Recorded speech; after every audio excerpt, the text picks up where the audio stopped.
Hey guys, welcome back to my YouTube channel.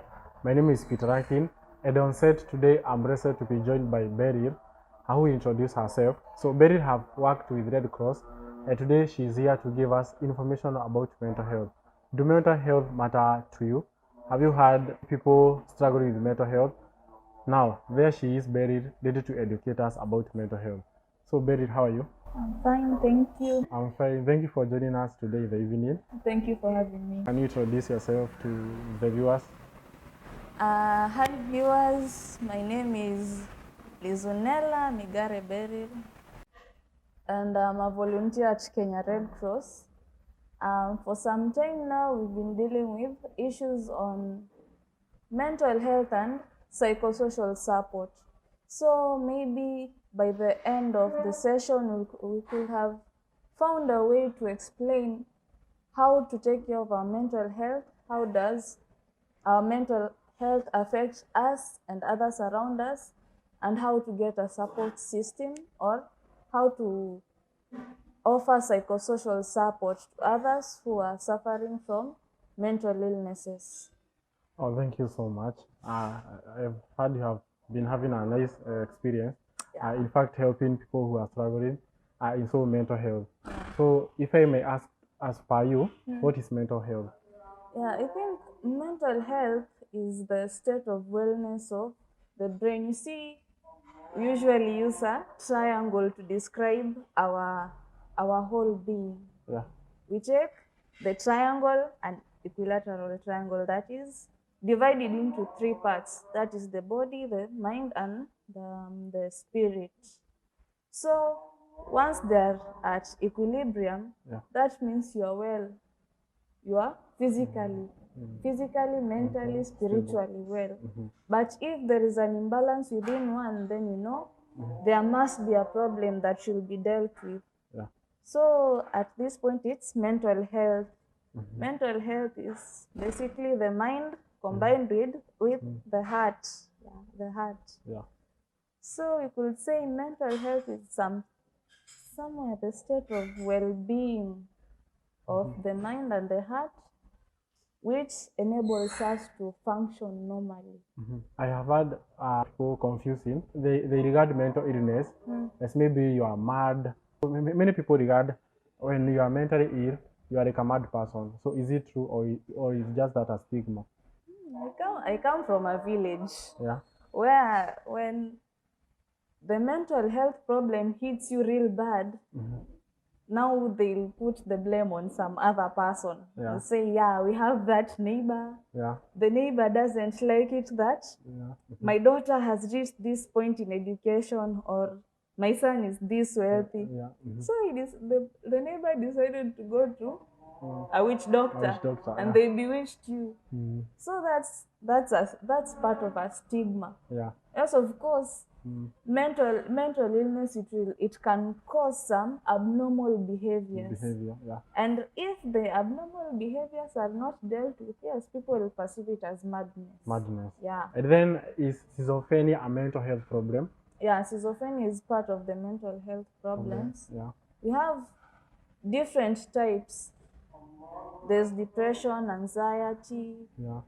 There's a lot of mental health problems. Schizophrenia being one of them. Yeah, the cause scientists are still trying to figure it out, but it stems from a set of there's genetical, behavioral, and environmental factors. Yeah. So schizophrenia is just when it causes a dysfunction in how you perceive things, Yeah. in your actions. Yeah, it affects also the physical body, and it causes things such as hallucinations and perceiving your own reality. Yeah. Like, let's say I'm right here. Maybe on that seat right there, you can see a dead relative. Yeah. Hey. No one else can see the person in the room. I see the dead relative, or maybe I'm seeing some monster sitting there. So it's what I perceive, the hallucinations or dementia. Maybe I can just start speaking things that you don't understand. I'm just here. Yeah. Because you have mentioned about anxiety, so is still insomnia the part of the mental health problem? Yeah. It's a part of it because, number one, Yeah. lack of sleep can lead to mental illnesses. Yeah. Because your body is not perfectly well. Yeah. Your body might affect your mind. Lack of sleep is lack of rest to the brain. What about overthinking? Is it a natural problem to be born with, or is it a problem with the mental health? I'd say that overthinking is Yeah. something that comes along with stress.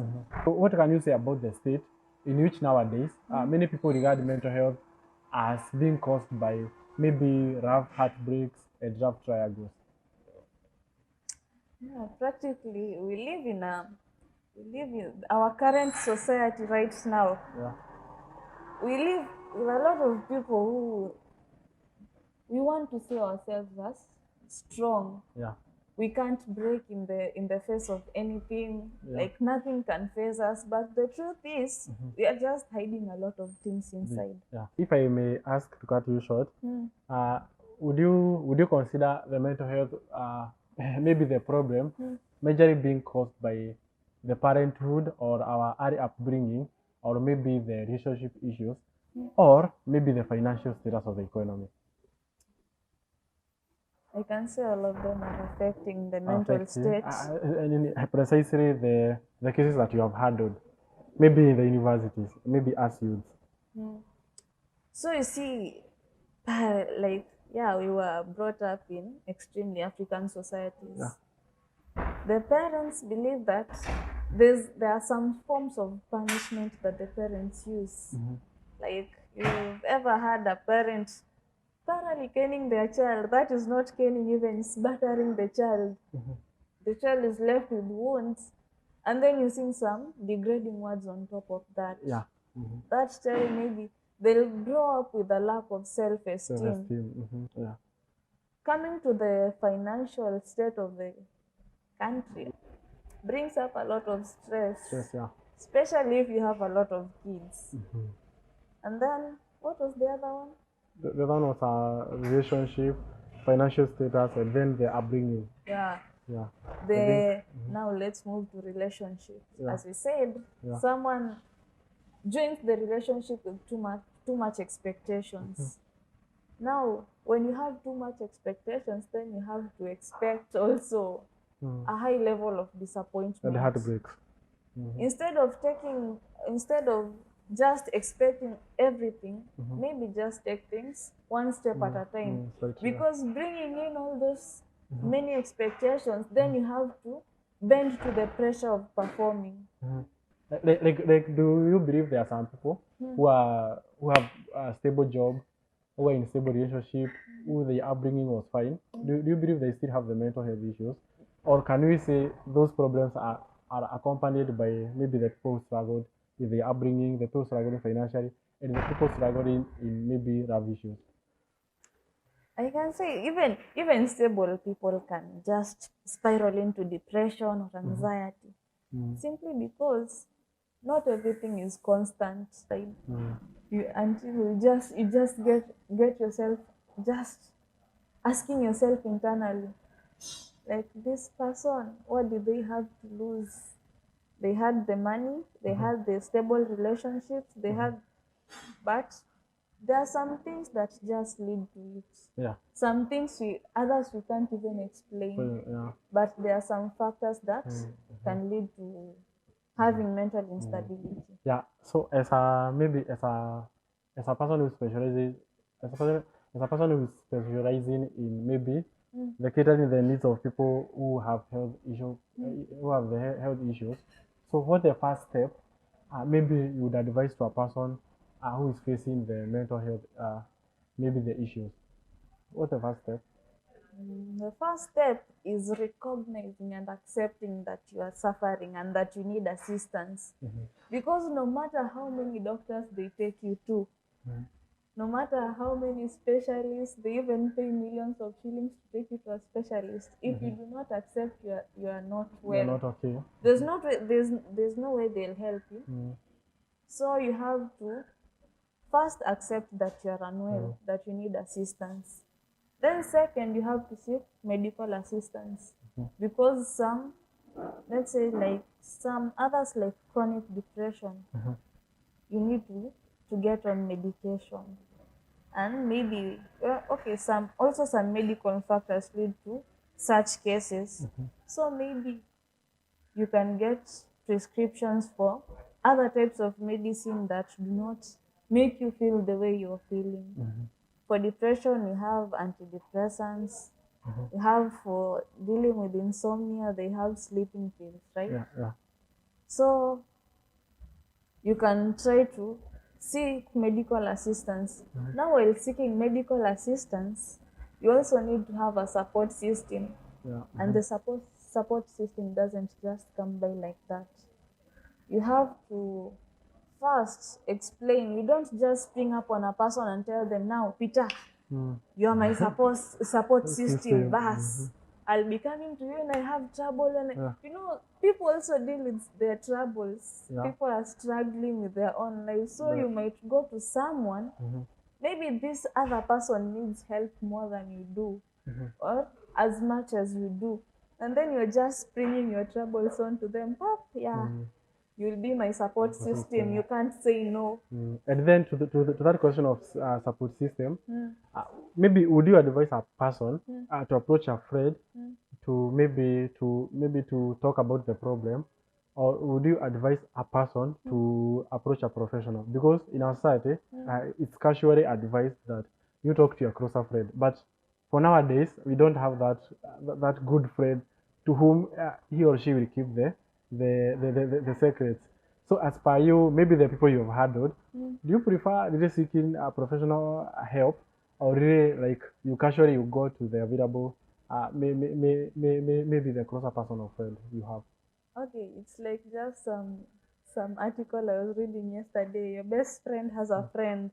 Yeah. You share with your best friend, and your best friend goes and shares with That's it. with the other best friend. The other best friend will share. Maybe it will get to you, and the common phrase is no, usiambiane nilikuambia ni yeye. So if you see the friend thing is not working, yeah, we know we sadly enough we're in a society where we don't show much trust in each other. Yeah. And we've also shown no reason to be trusted. Yeah. So the question remains, who do I go to, right? You can go to family. When I talk personally, I go to direct family. Yeah. Direct family. So when you talk to them, you have to make them understand. And when it does not work, you can seek help elsewhere. Like these support systems, you get a support system online. People who, like, they don't know you. You don't know them, they don't know you. It's strictly like confidential. Yeah. So the people can assist you anytime you need. If your close support system isn't working. But let's say your support system is working nicely. They are just some friends sent from heaven, right? So those friends, those friends you can lean on. You have to trust them. I know of a cousin of mine. She has her friends since primary school. Yeah. They've grown together. Yeah, they've been to each other's weddings and stuff. Let's say that's her support system. Yeah. Now, on the side of the internet, we have seen many celebrities, especially musicians, especially when it comes to the issue of bullying, maybe the cybercrime. So we have seen so many celebrities, they come online. Maybe they say, a certain period I was silent. Maybe you thought I was making songs for you, or I was preparing work for you, but that time I was depressed because maybe I was trolled online. So can you say like the internet is a major cause to maybe depression to some people? Maybe the trolls, the abuses. Yeah. Let's say the internet is the cyberbullying in internet is the rates are very high. Yeah. Like, let's say you are a celeb. Yeah. And you're also on the internet. It's like you're giving people an opening to criticize, to do anything they want. People call you names. People do what they judge your every action. You go to a hospital, oh, they did this and that. You go assist in a in a children's home, even if it's just cooking. Yeah. It's a celeb stunt. They just want publicity. Even when you are hurt, like when you just maybe fall downstairs, they just say, they were on drugs, they were drunk, they were what. So like the internet has become a place to, as much as we use internet to help other people, there are also people who use internet to critique, and some people also get death threats. So sometimes it is wiser to just step aside. You just take a break from all these things. And I like it when people say like that, I just taken a breather. Yeah, it's just fine. But then the sad thing is also for taking a breather, you are judged for it. It's not supposed to be like that.